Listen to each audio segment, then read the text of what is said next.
نماز میں دعا کے مقامات۔ الحمدللہ والصلاة والسلام علی رسول اللہ۔ سوال کیا گیا ہے نماز میں کون کون سے دعا کے مقامات ہیں، رہنمائی فرما دیں۔ الجواب بعون الوہاب۔ نماز میں دعا کے مقامات دو قسم کے ہیں۔ پہلی قسم، نماز کے دوران ایسے مقامات جہاں دلائل میں خصوصی طور پر دعا کی ترغیب دی گئی ہے اور وہاں دعا کرنا مستحب ہے، تو ایسے مقامات پر نماز پڑھنے والے کے لیے اپنی منشا کے مطابق لمبی دعا کرنا مستحب ہے۔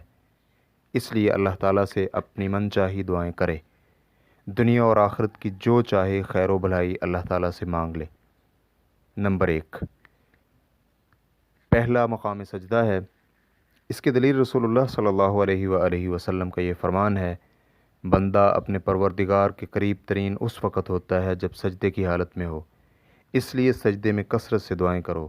اس حدیث کو امام مسلم رحمہ اللہ حدیث نمبر 482 کے تحت روایت کرتے ہیں۔ نمبر 2، دوسرا مقام یہ ہے کہ آخری تشہد میں سلام سے پہلے کا مقام۔ اس کی دلیل سیدنا ابن مسعود رضی اللہ عنہ کی حدیث ہے کہ رسول اللہ صلی اللہ علیہ وآلہ وسلم نے انہیں تشہد سکھایا اور پھر آخر میں فرمایا، پھر جو بھی مانگنا چاہے مانگ لے۔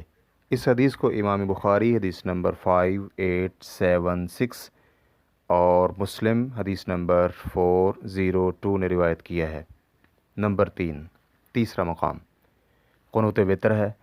اس کی دلیل امام ابو داؤد حدیث نمبر 1425 نے روایت کی ہے کہ حسن بن علی رضی اللہ عنہما بیان کرتے ہیں کہ مجھے رسول اللہ صلی اللہ علیہ وآلہ وسلم نے کلمات سکھلائے، میں ان کلمات کو قنوت وتر میں کہتا ہوں، اور وہ کلمات یہ ہیں: اللہم اہدنی فی من ہدیت، وعافنی فی من عافیت، وتولنی فی من تولیت، وبارک لی فیما اعطیت، وقنی شر ما قضیت، انک تقضی ولا یقضی علیک، انہ لا یذل من والیت ولا یعز من عادیت، تبارکت ربنا وتعالیت۔ اے اللہ، جن لوگوں کو تو نے ہدایت دی ہے مجھے بھی ان کے ساتھ ہدایت دے، اور جن کو تو نے عافیت دی ہے مجھے بھی ان کے ساتھ عافیت دے، اور جن کا تو والی بنا ہے ان کے ساتھ میرا بھی والی بن جا، اور جو نعمتیں تو نے عنایت فرمائی ہیں ان میں مجھے برکت دے، اور جو فیصلے تو نے فرمائے ہیں ان کے شر سے مجھے محفوظ رکھ۔ بلا شبہ فیصلے تو ہی کرتا ہے اور تیرے مقابلے میں کوئی فیصلہ نہیں ہوتا، اور جس کا تو والی اور محافظ ہو وہ کہیں ذلیل نہیں ہو سکتا، اور جس کا تو مخالف ہو وہ کبھی عزت نہیں پا سکتا۔ بڑی برکتوں والا ہے تو اے ہمارے رب، اور بہت بلند و بالا ہے۔ اس حدیث کو علامہ البانی رحمہ اللہ نے صحیح ابو داؤد حدیث نمبر 1281 میں صحیح قرار دیا ہے۔ دوسری قسم، ایسے مقامات جن کا ذکر نماز نبوی کا طریقہ بیان کرتے ہوئے اس طرح آیا ہے کہ آپ علیہ الصلاۃ والسلام نے وہاں دعا کی ہے، لیکن اپنی دعا کو زیادہ لمبا نہیں کیا، نہ ہی ان مقامات کی دعا کے لیے تخصیص فرمائی، نہ ہی ان مقامات میں مطلق دعائیں مانگنے کی ترغیب دلائی۔ تاہم آپ علیہ الصلاۃ والسلام نے ان جگہوں میں خود مختصر اور چند جملوں میں دعا فرمائی، اور وہ چند جملے آپ علیہ الصلاۃ والسلام سے منقول اور ثابت ہیں۔ تو ان مقامات میں مطلق دعا کی بجائے مخصوص نبوی اذکار کرنا ہی دعا ہے۔ ان مقامات میں سے سب سے پہلا مقام یہ ہے، نمبر 1، دعائے استفتاح، جو کہ تکبیر تحریمہ کے بعد اور سورۃ الفاتحہ کی تلاوت سے پہلے ہوتی ہے۔ نمبر 2، دوران رکوع، جیسا کہ رسول اللہ صلی اللہ علیہ وآلہ وسلم رکوع میں فرمایا کرتے تھے، سبحانک اللہم ربنا وبحمدک اللہم اغفر لی، یا اللہ تو پاک ہے ہمارے پروردگار اپنی تعریف کے ساتھ، یا اللہ مجھے بخش دے۔ اس حدیث کو امام بخاری رحمہ اللہ حدیث نمبر 761 اور مسلم حدیث نمبر 484 نے سیدہ عائشہ رضی اللہ عنہا سے روایت کیا ہے۔ امام بخاری نے اس حدیث پر باب قائم کرتے ہوئے لکھا ہے کہ باب ہے رکوع میں دعا کے بیان میں۔ تیسرا مقام، رکوع سے اٹھنے کے بعد۔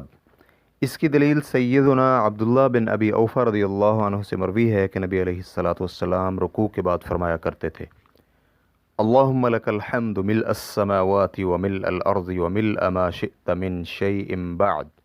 اللهم طهرني بالثلج والبرد والماء البارد. اللهم طهرني من الذنوب والخطايا كما ينقى الثوب الأبيض من الوسخ. اے اللہ، تیرے لیے ہے حمد، آسمان، زمین اور ان کے علاوہ جو چیز تو چاہے ان سب کے بھراؤ کے برابر۔ اے اللہ، مجھے پاک کر دے برف کے ساتھ، اولوں کے ساتھ اور ٹھنڈے پانی کے ساتھ۔ اے اللہ، مجھے گناہوں اور خطاؤں سے اس طرح صاف کر دے جس طرح سفید کپڑا میل کچیل سے صاف کیا جاتا ہے۔ اس حدیث کو امام مسلم حدیث نمبر 476 میں روایت کرتے ہیں۔ چوتھا مقام دو سجدوں کے درمیان ہے، اس لیے کہ نبی علیہ الصلاۃ والسلام دو سجدوں کے درمیان فرمایا کرتے تھے، اللہم اغفر لی ورحمنی وجبرنی واہدنی ورزقنی۔ اے اللہ، مجھے بخش دے، مجھ پر رحم فرما، میرے نقصان کی تلافی فرما، مجھے ہدایت دے اور مجھے رزق عطا فرما۔ اس حدیث کو امام ترمذی حدیث نمبر 284 نے روایت کیا ہے اور البانی رحمہ اللہ نے صحیح ترمذی میں اسے صحیح کہا ہے۔ امام نووی رحمہ اللہ کہتے ہیں، صاحب و تتمہ کہتے ہیں یہ دعا پڑھنا لازمی نہیں ہے، بلکہ اس کے علاوہ کوئی بھی دعا مانگی جائے تو سنت طریقے پر عمل ہو جائے گا، تاہم جو الفاظ حدیث میں ذکر کیے گئے ہیں ان کا اہتمام کرنا افضل ہے۔ ریفرنس کے لیے دیکھیے المجموع جلد نمبر 3 صفحہ نمبر 437۔ دوران قیام تلاوت کرتے ہوئے بھی دعا کرنا ثابت ہے۔ احادیث میں دوران قیام دعا کا ذکر نفل نماز میں ہے، تاہم بعض اہل علم نفل نماز میں ذکر شدہ حدیث پر قیاس کرتے ہوئے فرائض میں دعا کی اجازت بھی دیتے ہیں۔ اس کی دلیل حذیفہ رضی اللہ عنہ کی روایت ہے کہ انہوں نے ایک بار رسول اللہ صلی اللہ علیہ وآلہ وسلم کے ساتھ نماز ادا کی تو آپ صلی اللہ علیہ وآلہ وسلم کسی بھی رحمت والی آیت سے گزرتے تو وہاں رک کر اللہ سے رحمت مانگتے، اور جہاں کہیں عذاب والی آیت سے گزرتے تو وہاں بھی رک کر اللہ کے عذاب سے پناہ مانگتے تھے۔ اس حدیث کو ابو داؤد حدیث نمبر 871 نے روایت کیا ہے اور البانی رحمہ اللہ نے اسے صحیح ابو داؤد میں صحیح قرار دیا ہے۔ قنوت نازلہ یعنی ناگہانی حالت میں کی جانے والی دعا، اس میں بھی دعا کرنا منقول ہے، تاہم یہ ہے کہ قنوت نازلہ میں ناگہانی حالت کی مناسبت سے دعا کی جا سکتی ہے، دیگر امور کے لیے بھی ضمنی طور پر دعا کرنے میں بھی امید ہے کہ کوئی حرج نہیں ہوگا۔ حافظ ابن حجر رحمہ اللہ کہتے ہیں، دوران نماز جتنی جگہوں پر آپ علیہ الصلاۃ والسلام سے دعا مانگنا ثابت ہے، اس کا خلاصہ یہ ہے کہ یہ 6 جگہیں ہیں، پھر آخر میں 2 مزید بھی ذکر کیں۔ پہلی جگہ تکبیر تحریمہ کے بعد، اس کے متعلق صحیح بخاری اور مسلم میں ابو ہریرہ رضی اللہ عنہ کی حدیث ثابت ہے، اللہم باعد بینی و بین خطایای الی آخرہ۔ دوسری جگہ رکوع سے اٹھ کر سیدھا کھڑا ہونے کے بعد من شیء بعد کے بعد فرماتے، اللہم طہرنی بالثلج والبرد والماء البارد۔ تیسری جگہ رکوع کے دوران، اس بارے میں سیدہ عائشہ رضی اللہ عنہا کی حدیث ہے، آپ علیہ الصلاۃ والسلام رکوع اور سجدے میں کثرت سے فرمایا کرتے تھے، سبحانک اللہم ربنا وبحمدک اللہم اغفر لی۔ یا اللہ تو پاک ہے ہمارے پروردگار اپنی تعریف کے ساتھ، یا اللہ مجھے بخش دے۔ اس حدیث کو امام بخاری اور امام مسلم نے روایت کیا ہے۔ چوتھی جگہ سجدے کے دوران، یہاں پر سب سے زیادہ دعا پڑھنی چاہیے کیونکہ یہاں دعا کرنے کا حکم ہے۔ پانچویں جگہ 2 سجدوں کے درمیان اللہم اغفر لی کہنا۔ چھٹی جگہ تشہد میں، آپ علیہ الصلاۃ والسلام قنوت اور قرات کے دوران بھی دعا فرمایا کرتے تھے۔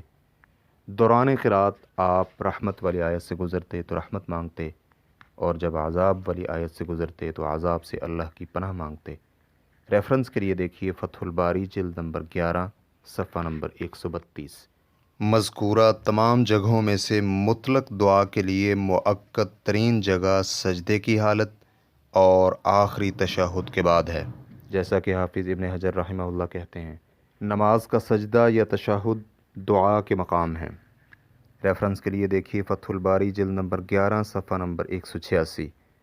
اسی طرح اسی کتاب کے جلد نمبر 2 صفحہ نمبر 318 کا بھی مطالعہ کیا جا سکتا ہے۔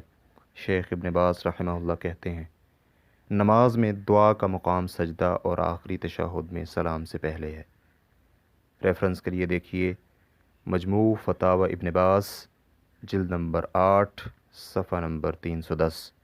واللہ تعالی اعلم۔ اسلام کیو اے ریکارڈنگز مؤسسۃ الشیخ صالح المنجد المملکۃ العربیۃ السعودیہ، فتویٰ نمبر 175070۔ والسلام علیکم ورحمۃ اللہ وبرکاتہ۔